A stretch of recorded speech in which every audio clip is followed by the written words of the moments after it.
C'est un aliment du quotidien dont nul n'imaginerait se passer dans les rues de Yaoundé. Le pain, une denrée de plus en plus rare et de plus en plus chère depuis l'explosion des cours du blé. Mais ici, dans les fours de cette boulangerie, de nouvelles farines pourraient bientôt remplacer le blé. Bodic, s'il te plaît, de l'eau chaude. Pour faire son pain, Hervé Nyama a décidé de miser sur un nouvel ingrédient. Le manioc, mélangé ici à une farine de patates douces. Des tubercules, d'ordinaire consommés, non transformés dans les plats traditionnels camerounais. La farine de patates et de manioc se manipule facilement, comme la farine de blé. On peut le manger sans avoir de problème. Par contre, nous avons une qualité des personnes ici dehors qui ne peuvent pas manger le blé. Pourquoi on dit? Parce que le blé a un produit, une substance qu'on appelle le gluten. Le manioc made in Cameroun, utilisé comme alternative au blé importé. Jusqu'alors, Hervé et sa hiérarchie n'y avaient même pas pensé. Mais la hausse du prix du sac de farine de blé a tout changé. Il est passé en quelques jours d'un peu moins de 30 € à environ 40 € les 50 kg. Une hausse provoquée par la baisse des importations depuis le début de la guerre en Ukraine. D'où l'apparition de ces nouveaux pains à la patate et au manioc. Nous sommes en phase d'expérimentation, c'est-à-dire que pour voir comment est-ce que ça va se comporter. Mais le retour que nous avons jusqu'ici, je peux dire, il est très positif. La crise ukrainienne est un élément qui nous a boosté. Ayant vu donc la flambée de la farine du blé, ça nous a boosté à accélérer la production et l'utilisation de la farine typiquement locale. 2 € le pain de patates douces, 1 € celui au manioc. Des prix bien supérieurs au traditionnel pain de blé. Mais la clientèle est au rendez-vous, séduite par l'idée de consommer des ingrédients locaux. Des pains à base de farine bio, je trouve que c'est intéressant, c'est bien parce qu'enfin on va consommer du local. Nous devons commencer à consommer des produits de chez nous. Le manioc pourrait-il à terme définitivement remplacer le blé? Certains producteurs en rêvent.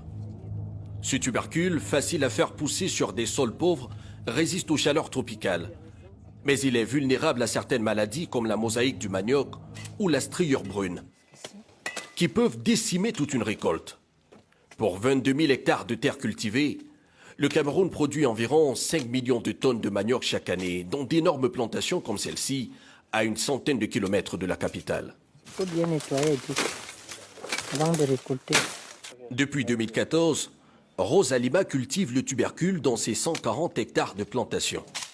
Une production abondante à chaque récolte, malgré le manque de machines agricoles sophistiquées. Elle voit la flambée des cours du blé comme une aubaine pour les milliers de cultivateurs comme elle.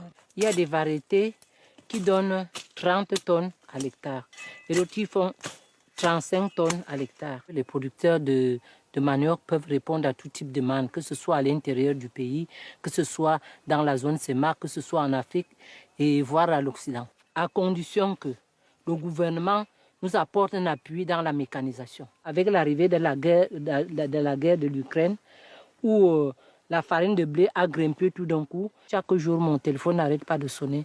Madame, est-ce que vous pouvez me livrer 10 tonnes de farine de manioc? Est-ce que vous pouvez me livrer 20 tonnes de farine de manioc? Nous pouvons faire booster l'économie du Cameroun en cultivant le manioc.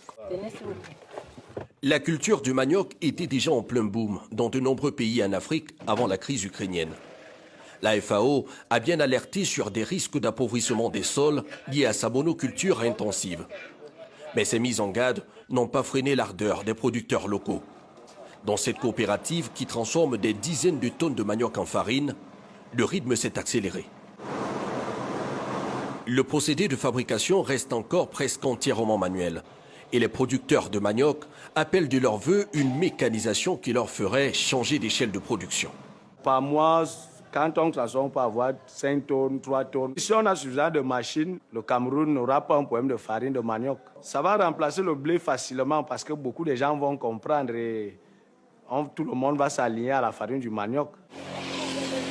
Le manioc, un ingrédient que cette autre coopérative entend rendre incontournable. La production d'Anastasie Obama s'arrache déjà au Cameroun comme à l'étranger. Avec la farine de manioc, on fait le pain, on fait les gâteaux, on fait les beignets, on fait les biscuits, on fait même les liqueurs. Moi, mon manioc se mange dans le monde entier. Là, le manioc, la farine que vous voyez là, les moelleux que vous voyez là, ça part même aux États-Unis. Avec l'augmentation de la demande mondiale, les pays africains producteurs de manioc qui comptent déjà parmi leurs clients des grandes multinationales de l'alimentation peuvent espérer conquérir encore de nouveaux marchés.